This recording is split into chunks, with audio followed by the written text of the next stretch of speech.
সাকিবের কথা আসলে কি বলবো, ও না খুব লক্ষ্মী একটা ছেলে। লক্ষ্মী ছেলে কেন বলবো, একদিক দিয়ে ও কাজের জন্য লক্ষ্মী, দুদিক দিয়েই বলছি কিন্তু ও থাকলে এটা আমাদের প্রজেক্টের জন্য লক্ষ্মী, ও আসলে একটা লক্ষ্মী ছেলে। আসলে 12 বছর পর এসে কি হয় সেজন্য আর একটু অপেক্ষা করতে হবে। তবে আমি সবকিছু, সব এফোর্ট সপ্তমদের ছবির জন্য, সেটা আমি করি, সাকিব করে, বা আমরা একসাথে, অথবা পুরো টিম, আমার মনে হয় আপনারা সেটার উত্তর পেয়ে যাবেন একদিন পরে। শুধু আমি এটুকু বলতে চাই যে আমি অনেক দিন পরে আবার একটি ভীষণ বড় এবং অ্যারেঞ্জ টিমের সঙ্গে কাজ করলাম। প্রথমেই বলবো আমি আলফায়ের কথা, যারা প্রডিউস করেছেন এই ফিল্মটা, এবং অবশ্যই রাফি, যার সাথে কাজ না করলে আসলে আমি বুঝতে পারতাম না যে মানুষটা আসলে তার ছবিটাকে কতটা ভালোবাসে। এটা আমি বলবো রাফির সম্পর্কে। এবং আমাদের যে টিম ছিল, আমাদের এন্টায়ার টিম, আসলে আমাদের আর্ট ডিপার্টমেন্ট, কস্টিউম, এবং আমি স্পেশালি বলতে চাই, আপনারা হয়তো ভাবছেন যে ধন্যবাদ দিচ্ছি, তা না, আসলে সব খুব স্ট্রং, সবাই সব ঠিকঠাক মানুষ যখন একটি টিমে কাজ করে, যখন ছবিটা আসলে ভালো হতে বাধ্য। এবং আমাদের যে সিনেমাটোগ্রাফি টিম ছিল দুর্দান্ত, সেটা নিশ্চয়ই আপনারা ঝলক বুঝতে পেরেছেন এর ভেতরেই।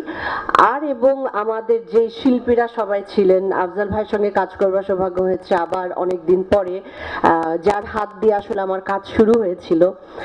তারপরে আরো রয়েছেন আমাদের শ্রদ্ধেয় রাকায়েত ভাই আছেন, সুব্রতা দা আছেন, লাবলু ভাই আছেন, আমাদের রোজি আপা ছিলেন।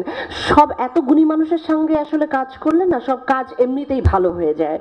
আর আমি আলাদা করে সাবিলাকে আমি সরাসরি পাইনি, যা একটু বলেই দিলাম, বাট আমার দুর্দান্ত লেগেছে ওর প্রেজেন্স, এবং আমি মুখে আছি আমি কখন ওকে বড় পর্দায় আসলে নতুন করে দেখব।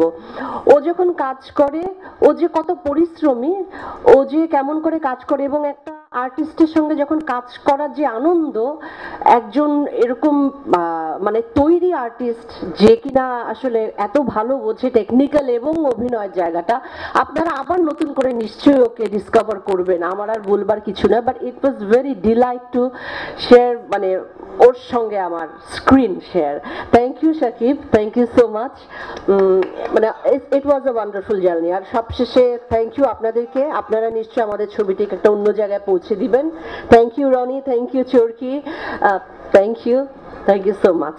আসলে এটা তো নীতি নির্ধারকেরা বেশি বলতে পারবে, কেন দেখা যায় না, কেন দেখা যায়, এটা তো আসলেই দুঃখজনক। আমিও যেমন করে চাই যে পশ্চিমবঙ্গে যে আমার ভালো ভালো কাজগুলো আছে এখানকার দর্শকেরা দেখুক, আমার এখানকার ভালো কাজগুলো পশ্চিমবঙ্গের দর্শকেরা দেখুক। শুধুমাত্র তাণ্ডব নয়, মানে আমার আরো অনেক, আমি যেমন ডুব সাঁতার করেছি শাকিল ভাইয়ের প্রযোজনা প্রতিষ্ঠান থেকে, সেটা ছিল, সরি ডুব সাঁতার তো না, আমার করেছি পেয়ারা সুবাস, তো সেটাও আমি দেখাতে পারিনি। তো এটা নীতি নির্ধারকেরা যারা করেন তারা ভালো বলতে পারবেন, কিন্তু আমি অবশ্যই চাই, বিশেষ করে তাণ্ডবের কথা বলবো।